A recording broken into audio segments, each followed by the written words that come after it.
Kulon mesarembuk laman si Permati Badini Bratasena iki kayangan nampa pepeteng. Merga saka pangamuing Prabu Kalimato sawadya balane. Rawa Patih buta, gedene sak gunung anakan jenenge Patih Tunggul Naga lan senopatine bagus warnane jenenge Sarutama. Kowe sak sedulur munggah menyang kayangan tulungan apa Radewa supaya padhang jagat iki ya, Nggih.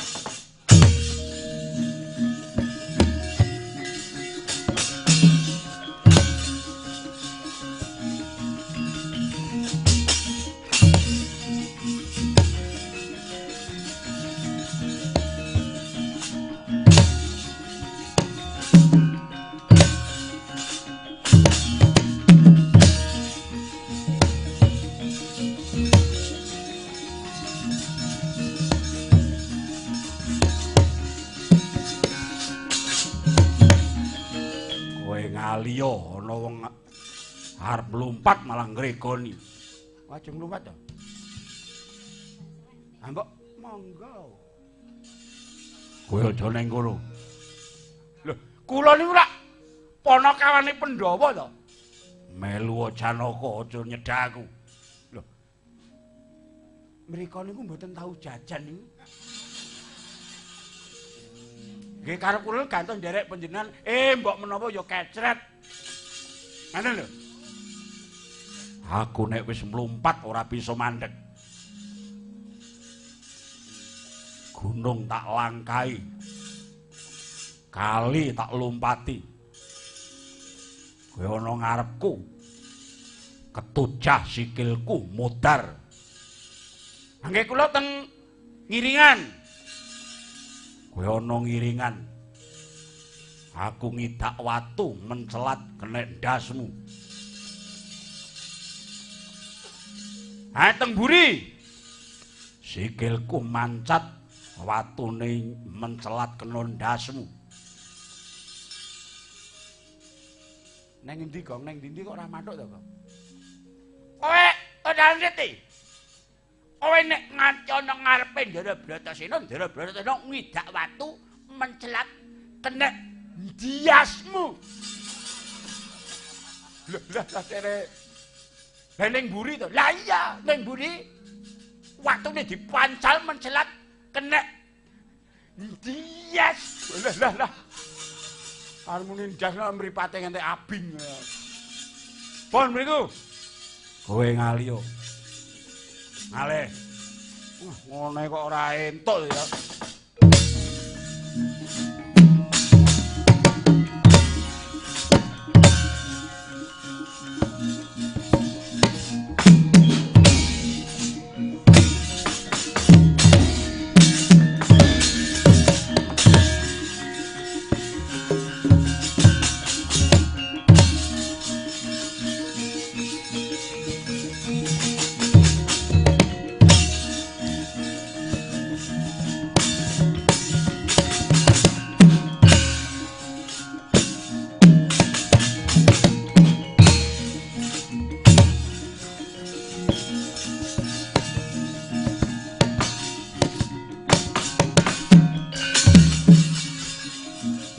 Jadi angel.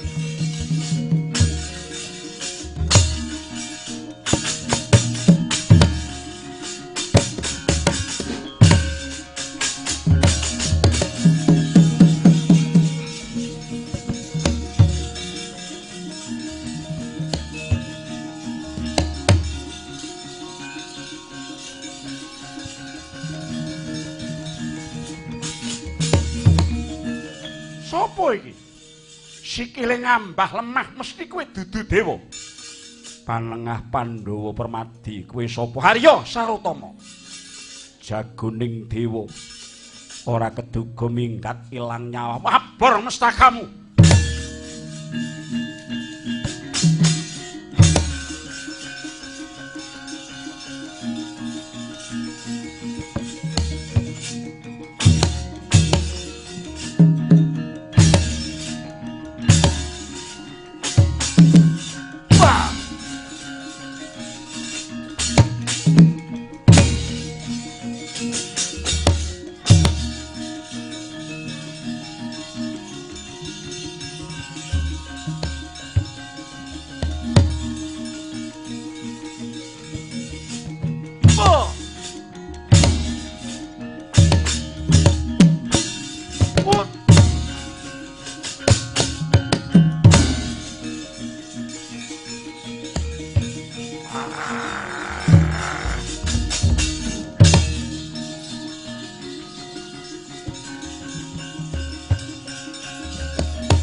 Landala. Sopo iki?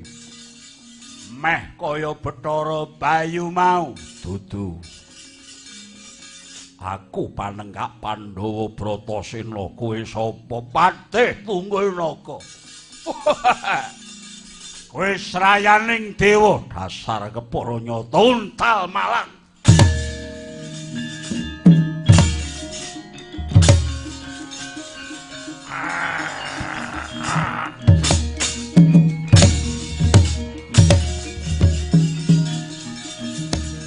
Hei, wah, wah, ah, ah, ah, ah, ah, ah, ah, hei, ah, wah, wah, wah, hei, ah, hei.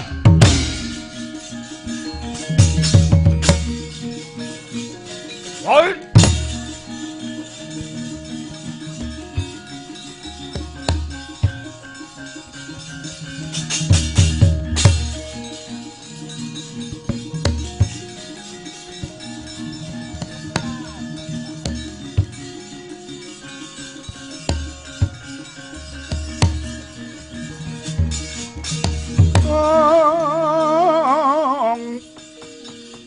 Narpati Darmaputra yang tanan jaya maturing raka jagat dewa Bathara kae kancane padha adus kringet meres marus lah kok dadi iki ana wong sumunar cahyane klunah-klunuh mung meneng tanpa tumindak apa-apa. Raden, sira iku sapa? Aku Puntadewa, sedulure tuwa kadang-kadangku, Nyai Bratasena, Nyai Permadi.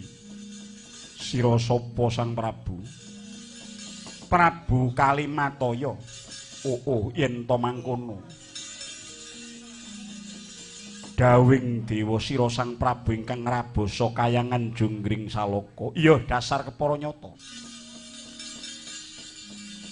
Ala tanpa rupa aku jinaga sinaraya dening dewa supaya amunah satru.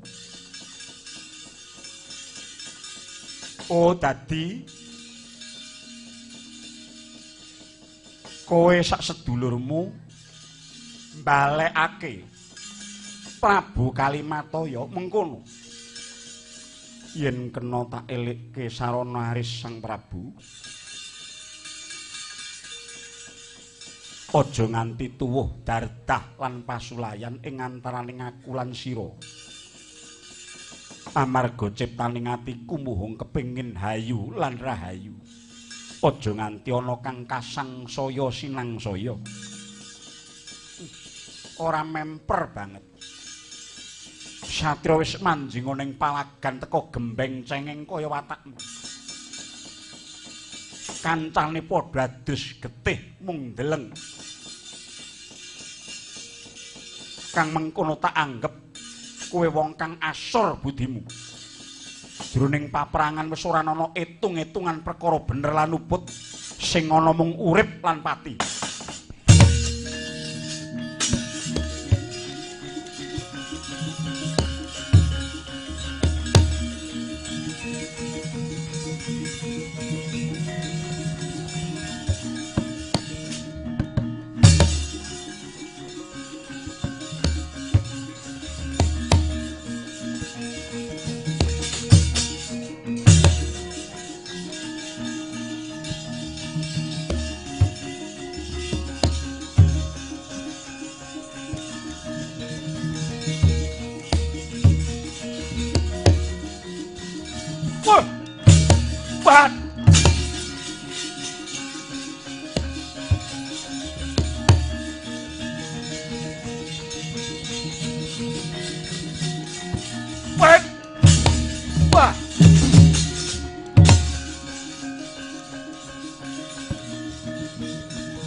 Tuntang wening samudra nglangut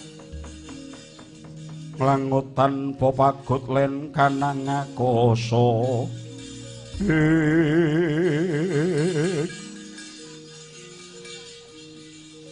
wah pamer kasekten kaya dadi ulekaning kagunan Raden pinter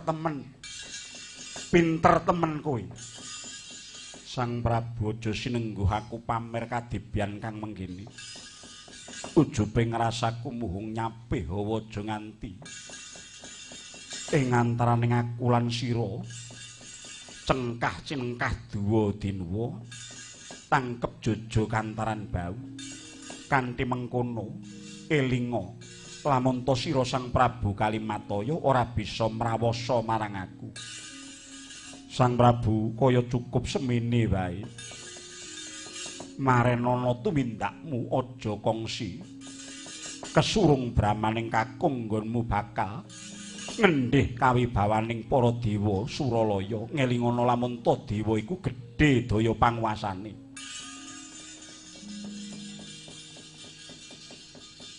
Sang Prabu tak aturi eling jatining panembah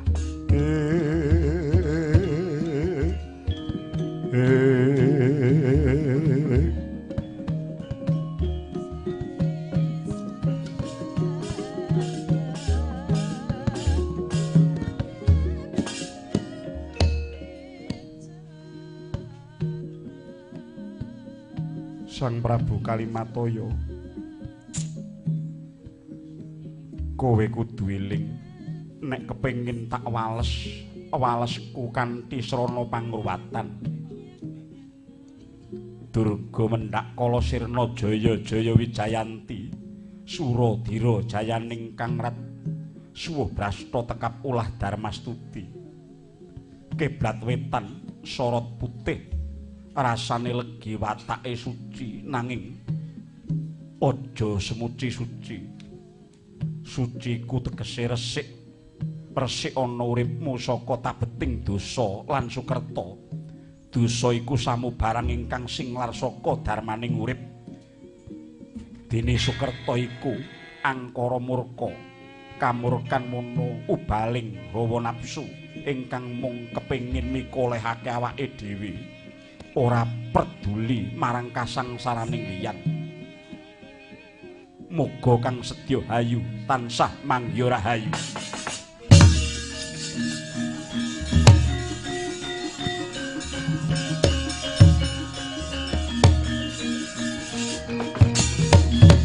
nalika samono pangucap mantrem sakti nenggih Sang Puntadewa tumanduk hangganing Prabu Kalimataya bawane wis titi wahyaning mangsa kala rucating Sang Prabu Kalimataya ical wujude dadi mustika Jamus Kalimasada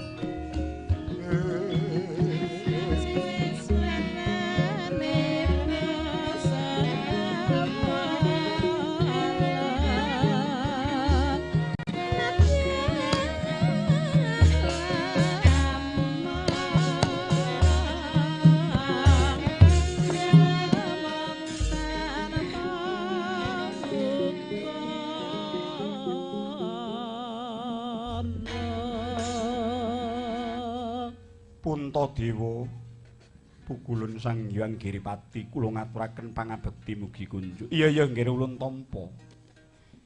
Iki Kalimasada dumadi saka Sang Nata Prabu Kalimataya. Nuwun inggih. Menika menapa pusaka kadewan? Iya.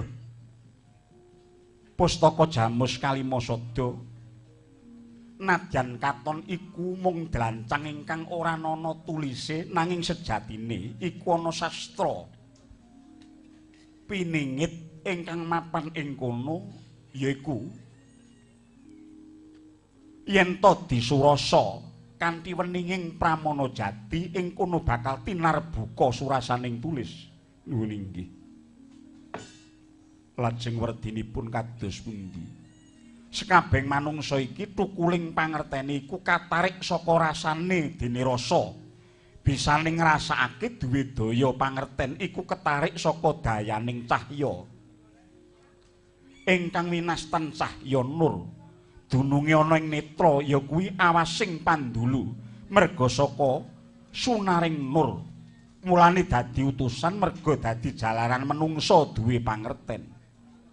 Dene pangertiane rasa mau nganggo pelawangan pancandriya tegese 5 ya kuwi rasaning awak, rasaning tutuk, rasaning kuping, rasaning mripat lan rasaning irung. Kawula nuwun inggih pukulun. Lajeng liripun menika kadipundi? Ngene ya nggih.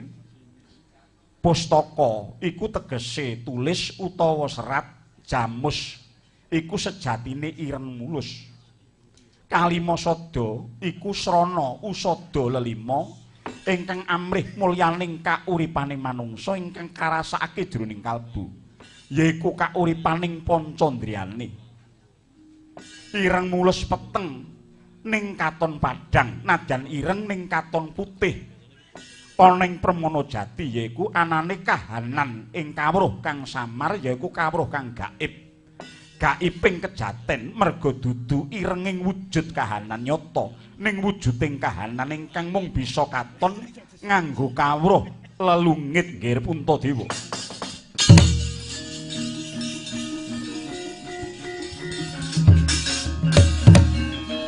Ngaturaken genging panuwun. Iya. Postin pundinen lumaing bumi kurping langit ya mung sira Puntadewa ingkang wenang anggadhuh pustaka Klimasada.